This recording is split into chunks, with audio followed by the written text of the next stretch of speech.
Why would the UFL offer a contract to a YouTuber instead of an undrafted college prospect or a third-string NFL player? If you think it was just about his kicking ability, well, think again. This was bigger than football. The real reason?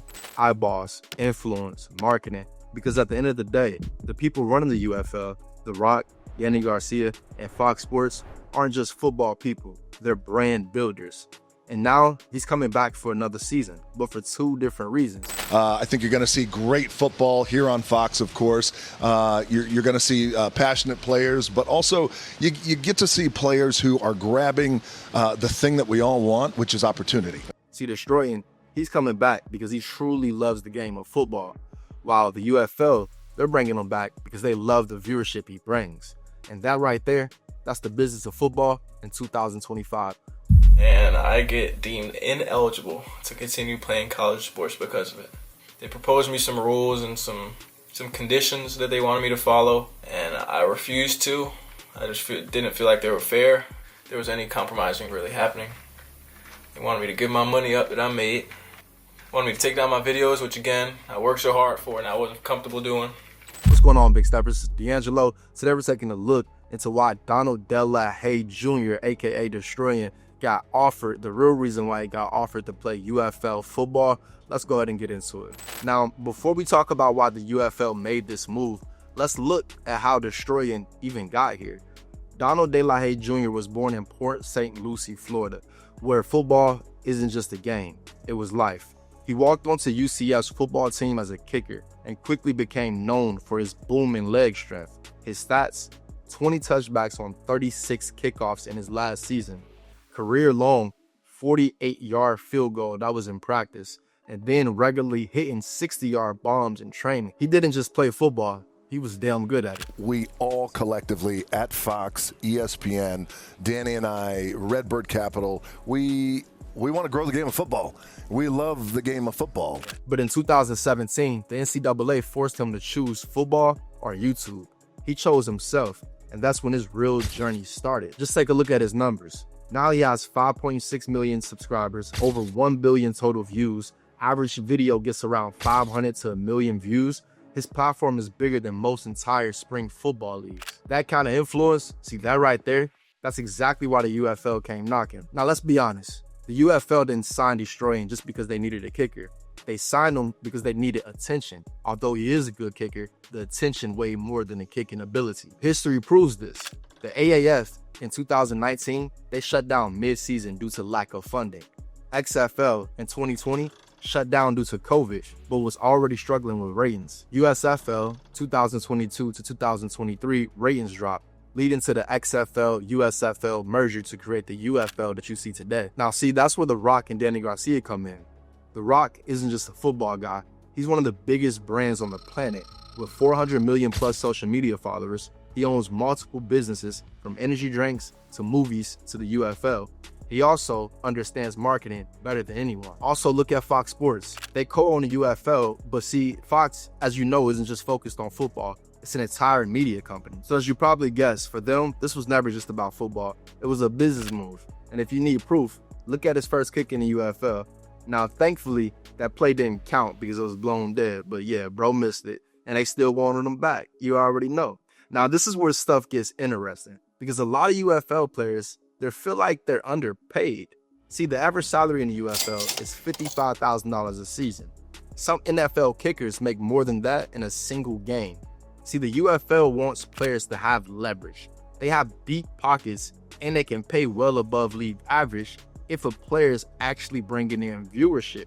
And that's the biggest thing. If the player's bringing in viewership, they don't mind paying. But a lot of the players, they're only focused on the game itself. And the UFL, they're thinking way bigger than the game itself. Proof being Deestroying getting signed with them. But let's look more.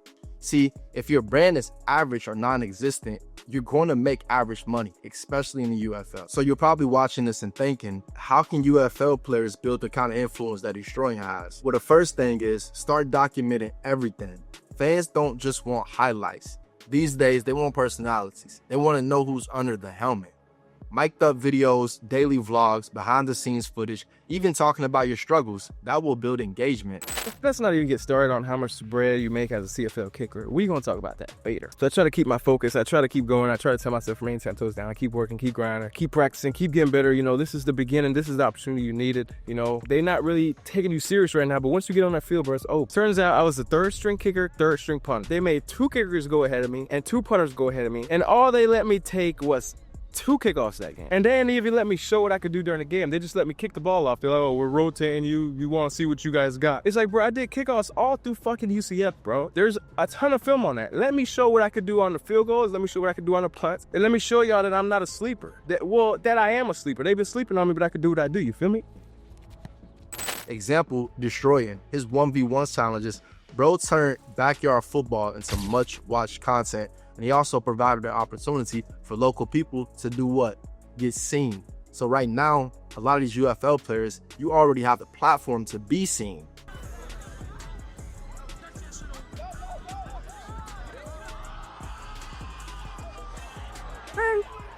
Any excellent job. The USFL coach has some here in barrel candidate. Come get Ross Miles to you at it right now. Why not just develop a social media strategy and actually focus on becoming seen?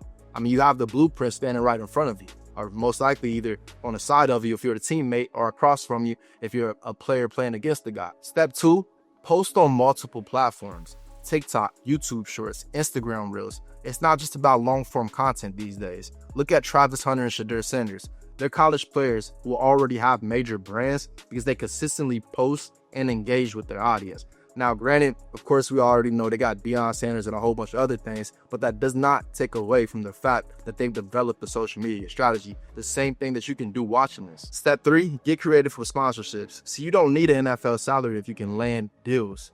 Example, look at Spencer Rattler. He had major endorsements before even going pro.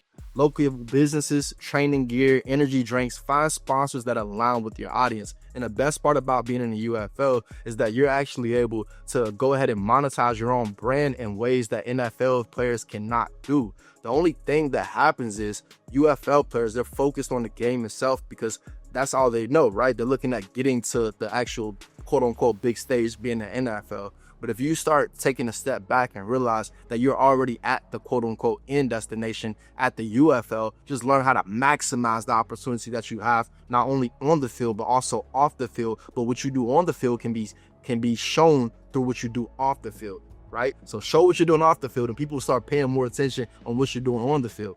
Look at Deestroying, right? He's like the #1 clip guy. See, at the end of the day, man, your brand is leverage. Build it and the money gonna follow afterwards. And here's the part nobody talks about. Deestroying only played 2 games before getting injured. It's crazy how life could change, literally in a split second. Obviously, we won last week, and I feel good. The team's excited. I'm not feeling as nervous this game than I was for the first one. I feel like I ripped the Band-Aid off. I got my first pro experience down. This is an outdoor stadium, so now we got to deal with the elements. We got to deal with wind. But finally, it's about time to get my first kick under my belt. The UFL signed him from marketing, but once he got hurt, that attention likely disappeared. That's how dependent these leagues are on players with influence. See, if UFL players are smart about building their brands, they wouldn't be relying on these leagues for money. Now, granted, you're going to want your base salary. I understand that. But there's way more money to be made outside of your base salary if you can focus on branding in and of itself. That's been one of my biggest struggles. And a lot of people ask me, oh, why don't you play in the league? Like I said, I want to make sure I was good, make sure my family was good. Yeah. And YouTube's taking care of me immensely. If you look at the numbers, I probably make more money than 95% of NFL kickers. So what's the lesson here? The big takeaways is the UFL doesn't care about your talent if nobody is watching. Also, the real money isn't in your contract, it's in your brand. See, if a UFL player really understood this, they'd be making 6 figures without even stepping on the field. Look at the UFL as an ability, as a tool, as a way to build your brand. If you build your brand up, you'll be able to contact local sponsorship opportunities. If you focus on building that notoriety where people just mess with you, then they're going to do anything, right? Just look at Deestroying's audience. So if you're a UFL player, start documenting your journey now. And if you're a fan, who do you think should be the next Deestroying? Drop their name in the comments. And as always, until next time, you know what to do. Get to stepping, get to stepping, get to stepping. Hey.